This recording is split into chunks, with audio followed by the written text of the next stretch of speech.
Je m'appelle Chanel. Un après-midi, j'ai entendu le bruit d'une fusillade semi-automatique au cours d'une session de formation des enseignants à Port-of-Spain, la capitale de Trinité et Tobago. Les enseignants se sont levés d'un bond et ont couru vers la fenêtre du 3e étage. Dans la rue, un homme fuyait à pied une voiture blanche. Les coups de feu proviennent de la voiture. Quelques enseignants ont crié de peur et tout le monde s'est baissé pour se mettre à l'abri lorsque la voiture est passée devant l'école. Ils ont attendu pendant 2 longues minutes. Finalement, le bruit des coups de feu s'est arrêté et j'ai entendu les cris effrayés des écoliers. Puis j'ai pleuré. C'était la 2e fois en 7 mois que j'entendais des coups de feu. Les enseignants sont descendus pour réconforter les écoliers effrayés. J'étais occupée à aider à diriger la formation, puis j'ai quitté l'école. Des policiers étaient déjà dehors, demandant aux conducteurs de déplacer leur voiture garée. Mais un policier m'a interdit de m'approcher de ma voiture. Puis-je au moins voir ma voiture, j'ai demandé.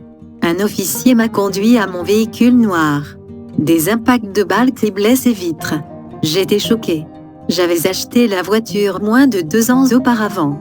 J'ai appris par la suite que 2 personnes, dont un petit garçon, avaient été frôlées par des balles lors de l'attaque. Personne n'avait été tué.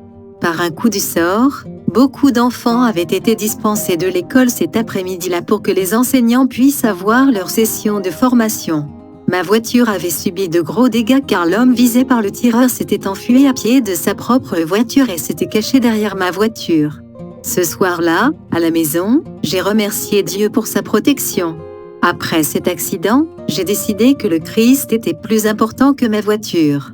Je pourrais perdre ma voiture, mais tant que le Christ épargnera ma vie, je continuerai à le servir. Après la fusillade de l'école, plusieurs collègues de travail m'ont conseillé de vendre ma voiture. Mais je ne voyais aucune raison de la vendre. Il ne s'agit pas de la voiture. Je leur ai dit. Nous ne devrions pas mettre notre attention sur les choses matérielles. Nous devrions mettre notre attention sur Dieu. Je crois que ma voiture est un témoin de la bonté de Dieu. Il s'agit vraiment de Dieu qui nous protège lorsque nous gardons notre foi et proclamons son nom dans les moments difficiles.